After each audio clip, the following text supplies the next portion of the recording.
सवाल उठ रहा है कि आखिर क्या चाहता है पाकिस्तान, क्योंकि लगातार पाकिस्तान की ओर से जिस तरह की हरकतें हो रही हैं, सीजफायर का उल्लंघन हो रहा है, उससे तो कुछ ये लगता है कि पाकिस्तान ने एक नई जंग की सोच रख दी है। शायद तभी हर रात सरहद पार से बेवजह सीजफायर तोड़ने की गंदी कोशिशें हो रही हैं। रविवार को भी ये कोशिशें जारी रही। पुंछ के दिगवार इलाके में पाक सेना की तरफ से भारी गोलीबारी की गई। हालांकि भारतीय सैनिकों ने भी मुंह तोड़ जवाब दिया, लेकिन सवाल यही कि पिछले हफ्ते भर के भीतर लगातार सीजफायर का उल्लंघन, जिसमें हमारे जवान भी शहीद हो जाते हैं, आखिर उसके पीछे की वजह क्या है? पाकिस्तान की सोच क्या है? आखिर चाहता क्या है? एक तरफ तो दोस्ती का हाथ बढ़ाता है, वार्ता के लिए बात करता है, और दूसरी तरफ इस तरह से सीजफायर का उल्लंघन होता है। रात 9:50 पर शुरू हुआ था गोलीबारी का सिलसिला और रात भर चलता रहा। दुर्गा बटालियन इलाके में सीजफायर के उल्लंघन के दौरान मोटार और ग्रेनेड से भी हमले बोले गए। पिछले 7 दिनों में पाकिस्तान की तरफ से 6 बार सीजफायर का उल्लंघन हुआ है।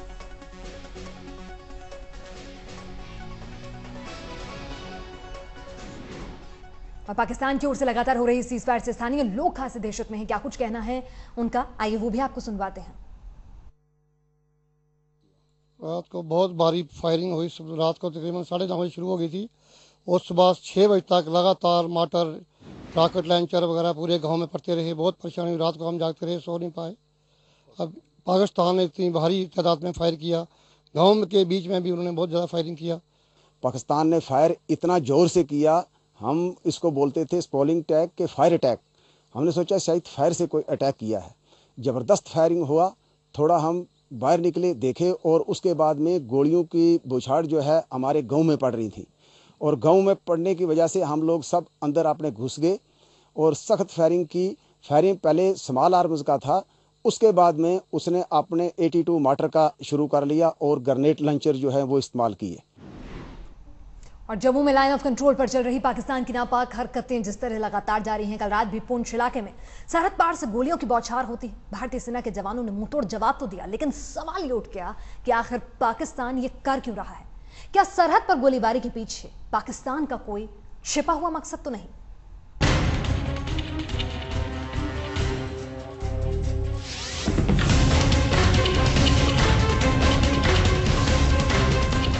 वक्त रात के 9:50, जगह पुंछ, जम्मू। बीती रात 9:50 का वक्त था और जगह थी जम्मू के पुंछ सेक्टर में एलओसी पर स्थित दिगवार और मालती का इलाका।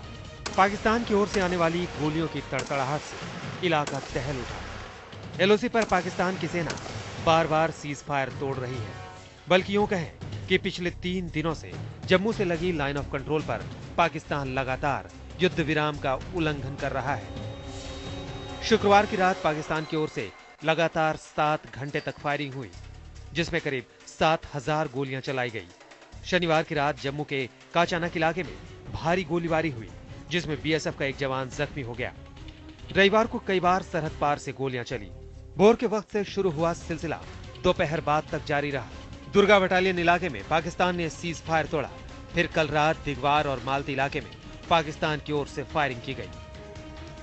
भारत की सरहद में दाखिल होकर 5 भारतीय जवानों की हत्या के बाद भी पाकिस्तान को चैन नहीं पड़ा है। भारत के 6 जवान हो चुके हैं शहीद। 5 अगस्त को नारायणपुर पोस्ट पर पाकिस्तान की फायरिंग में घायल हुए बीएसएफ के हेड कांस्टेबल रामनिवास मीणा ने भी एम्स के ट्रॉमा सेंटर में दम तोड़ दिया। उन्हें 6 अगस्त को जम्मू से एम्बुलेंस से दिल्ली लाया गया था।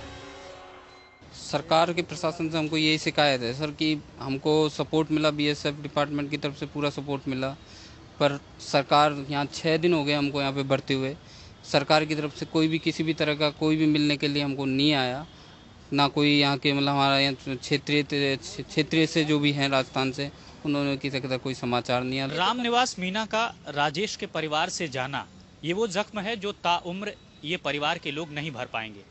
लेकिन जिस तरह से सरकार का रवैया है, उसे लेकर के इनके अंदर गुस्सा है, और ये भी मानते हैं कि इनके जैसे जो और सैनिक परिवार है, उन परिवारों में भी सरकार के प्रति गुस्सा है। सवाल उठता है कि क्या बार बार गोलियां चलाकर पाकिस्तान किसी खास मकसद को पूरा करने में जुटा है? क्या वो फायरिंग के आड़ में आतंकियों की घुसपैठ कराने का खेल खेल रहा है?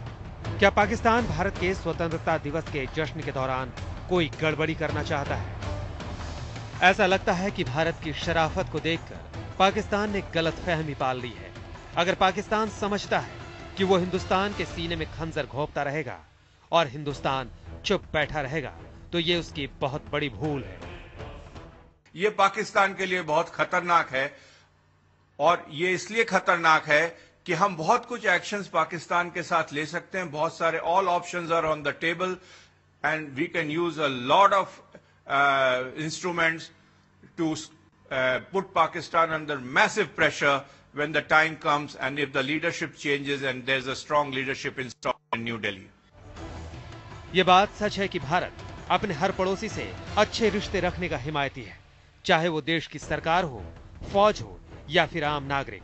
हर तरफ से यही कोशिश होती है कि पाकिस्तान के साथ दोस्ती की गाड़ी चलती रहे। लेकिन कब तक? पड़ोसी मुल्क अगर अपनी हरकतों से बाज नहीं आया तो वो दिन दूर नहीं लगता जब भारत के सब्र का बांध टूट जाएगा, और जिस घड़ी ऐसा होगा पाकिस्तान को बहुत बड़ी कीमत चुकानी पड़ेगी। दिल्ली से राम किंकर सिंह के साथ आज तक ब्यूरो।